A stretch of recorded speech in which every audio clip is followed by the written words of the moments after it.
పడిమెట్ల పైకెక్కి గుడికేగు భక్తులకు ఎదురొచ్చే బంగారు స్వామి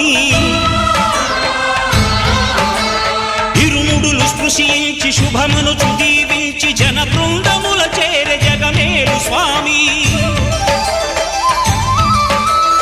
తన భక్తులొనరిల్చు తప్పులకు తడబడి ఒక పక్క ఒరిగెన ఓంకారమూర్తి